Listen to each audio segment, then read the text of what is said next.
যুক্তরাষ্ট্র ও ইসরায়েলের যৌথ হামলায় ইরানের সর্বোচ্চ নেতা আয়াতুল্লাহ আলী খামেনি নিহত হওয়ার পর তেহরানে শুরু হয়েছে ক্ষমতার নতুন সমীকরণ। সেই উত্তাল পরিস্থিতিতে সামনে এসেছে তার দ্বিতীয় ছেলে মোস্তফা খামেনি। দীর্ঘদিন আড়ালে থাকা এই ধর্মীয় নেতা এখন সর্বোচ্চ নেতার দৌড়ে সবচেয়ে এগিয়ে।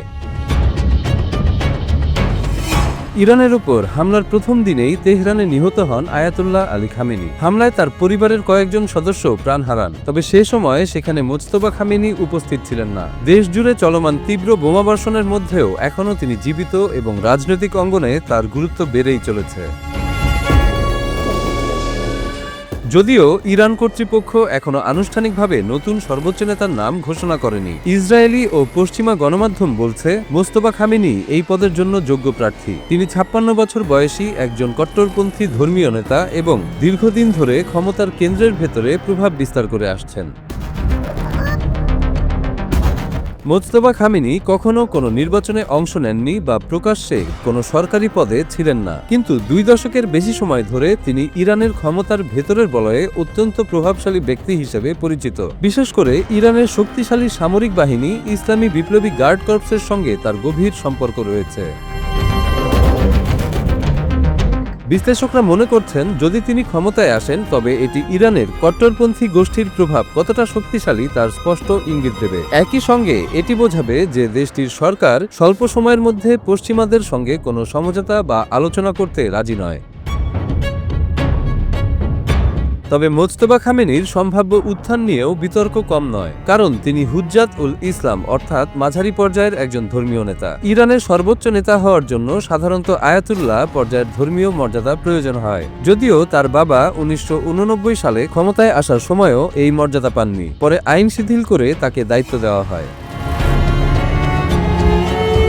মোস্তফা খামেনিকে রাজনৈতিক মঞ্চে খুব কমই দেখা যায়। তিনি সচরাচর জনসভা বা জুমার খুতবায় আসেন না, রাজনৈতিক ভাষণও দেন না। অনেক ইরানি এখন পর্যন্ত তার কণ্ঠ শোনেননি, তবুও তার রহস্যময় নীরব উপস্থিতি তাকে তেহরানের ক্ষমতার কেন্দ্রের অন্যতম শক্তিশালী ব্যক্তি হিসেবে ধরে রেখেছে।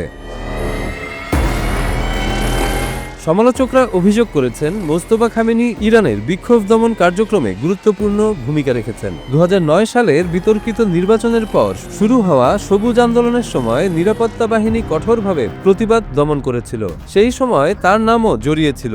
নির্বাচনে কট্টরপন্থী নেতা মাহমুদ আহমাদিনেজাদ পুনর্নির্বাচিত হলে দেশজুড়ে প্রতিবাদ ছড়িয়ে পড়ে। তরুণ বয়স থেকেই মোস্তফা খামেনি সামরিক ও নিরাপত্তা ব্যবস্থার সঙ্গে ঘনিষ্ঠ সম্পর্ক তৈরি করেছিলেন। ১৯৮০ দশকে ইরান ইরাক যুদ্ধ চলাকালে তিনি আইআরজিসির একটি ব্যাটালিয়নে দায়িত্ব পালন করেছিলেন। সেই সময়ের অনেক সহযোদ্ধাই পরে ইরানের নিরাপত্তা ও গোয়েন্দা দপ্তরের গুরুত্বপূর্ণ পদে আসীন হন।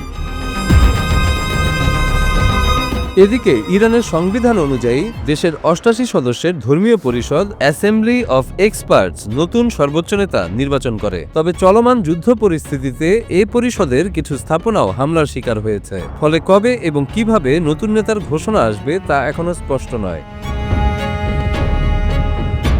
এ সময়ে অন্তর্বর্তী প্রশাসনের দায়িত্ব দেওয়া হয়েছে ৩ সদস্যের একটি কাউন্সিলকে। এতে রয়েছেন কট্টরপন্থী আলেম আলী রেজা আরাফি, বিচার বিভাগের প্রধান গোলাম হোসেন মোসেনি এজেই এবং প্রেসিডেন্ট মাসুদ পেজেশকিয়ান।